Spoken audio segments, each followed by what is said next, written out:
We're talking about that store in Gilford. We've all seen the surveillance video by this stage of the game where a piece of glassware on a counter seemingly flies off the counter all by itself. The folks at the store called in a medium to try to help them out. Karen Tatro is that medium, and she joins us live this morning. Good morning, Karen. Welcome to the program. Hello. Good morning. Thank you for having me. No problem. So first of all, let's talk a little bit about your credentials. Tell us about the Mirror magazine.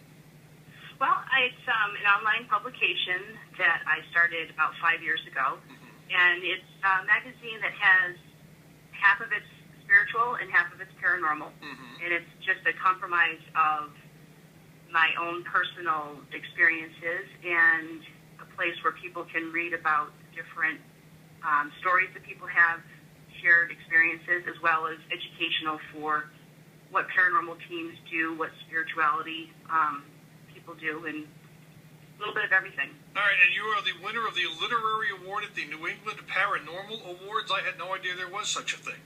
It's been a growing field. This was something in 2012 that they acknowledged me for the writing of the paranormal stories in my magazine. All right, well, congratulations on that. Let's talk about this store in Gilford. You've been there? Yes. Yes. Actually, it was kind of an ironic turn of events because I'm holding a paranormal event at the Black Swan Inn in Tilden in August, and I was in the area with my partner Brian, and they called us in to go and check the store out. All right, so it was a very spontaneous morning. All right, is there a reason you're holding it at the Black Swan Inn in Tilden, or is that just a venue that happens to be handy for you? Well, it actually is an extremely haunted location in itself. Okay. I've been there and investigated that probably 4 times now. So we're going to be holding a big investigation sleepover, really open to the public. That's one of the things that we like to do is have people come to a safe location where they can have experiences for themselves. All right, so talk a little bit about what you found when you got to this store. Well, I know it's like the $1 million question. Everybody wants to know if it's in fact haunted. It was interesting. We went to the store, and like everybody else, curiosity of how did that glass pedestal stay secure and just the cover come up off the counter on its own. Highly suspicious. Definitely have to say that the counter is very secure. We look for the reasons environmental. If there was a possibility the wind came through, if it's not balanced. And we also kind of get a feel for if the store owners, the people, the integrity, were they pretty freaked out about it? Is this something that's happened before? So all of those things, it really left the impression that definitely something occurred there. Okay. Were you able to pick up on anything? Or? I did actually. We had the camera crew was standing to the left of me, and we came around the corner, and while they were talking to Brian, there was a very strong presence of a woman. She came right up next to me because I was standing in what appeared to be her space. You're in my spot. And honestly, she really made me feel that way to the point where I think they got me on audio because my heart was racing. I'm like, I need to move. So we moved around the corner. She started basically saying, she was an older woman. She stood at the counter. She had her hands on the edge of it almost to support herself. And she started talking about how it really bothers her that the store is not open anymore. And she kept kind of pointing to this whole area in the center of the store and that she can't walk through.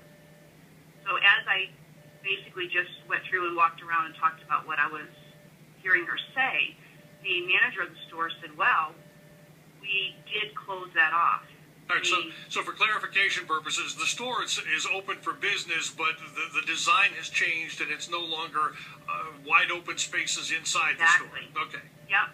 They apparently used to be, you could be in the store and you could walk through the store to what's now the restaurant. It used to be a barn. And they built a wall that totally separated the barn, the restaurant, from the store. And then they actually brought in a whole bunch of new coolers and set them all in this like middle area of the store, so it's it's not open any longer. So we're saying that we basically have a ghost with a decorating issue? Yeah. I know that sounds very odd, but that's the typical thing that happens. We see it all the time. When someone disrupts a pattern, we often hear that when someone's doing construction or they change a structure. It can offset any spirits that are there. It aggravates them. All right, let me ask you a question, because I mean it's sad to say that in the world that we live in at the moment here, there are surveillance cameras and video cameras just about everywhere. Why aren't we actually seeing more of this sort of thing? I think that people don't. Well, honestly, they cover hours of footage, and I think that sometimes people don't have the time to sit down and watch. So if not for the fact that somebody had heard the glass breaking, nobody would have gone back on the surveillance video to look at this. And the store itself, the manager and the store clerk said that they've had a lot of experiences there that they just ruled out as being imagination. They've had a lot of things happen over, even in the restaurant. So when this occurred, they were pretty freaked out about it. Okay, so you don't think... showed their humbleness and integrity because they weren't looking for attention. You don't think anything untoward is going on here? You don't think anyone's up to anything, right? I really didn't feel that. No. No, I thought that was a pretty honest,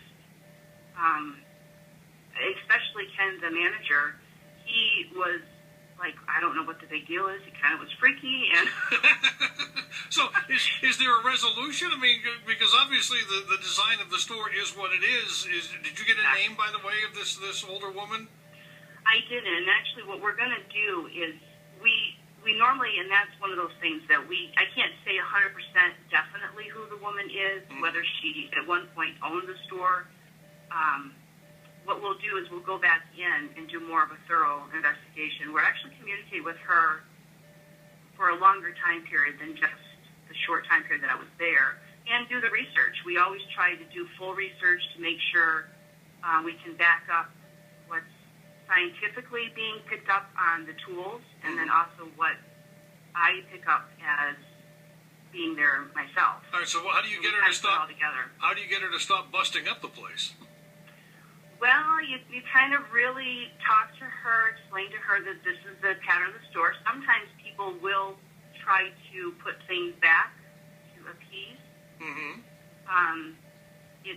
It's never the same thing twice, so we won't know until we're in there longer. All right. But I don't think it was something where she was so mad that she just flung it. I'm not 100% sure, but she definitely was aggravated that they changed the store. Well, you might want to gauge her mood before you go back and talk to her. I mean, I'm just saying, if glassware is going to start hurling around, you might want to know that in advance. Exactly. Right. Any idea when you're going to be heading back to do all this? Hopefully, I'm going to say probably within the month. All right. Website, if people want more information on you, Karen? They can look me up. Very easy. It's KarenTatro.com. All right. And Tatro is spelled? Tatro. All right. Medium Karen Tatro. Thanks for spending time with us this morning. Oh, thanks for having me.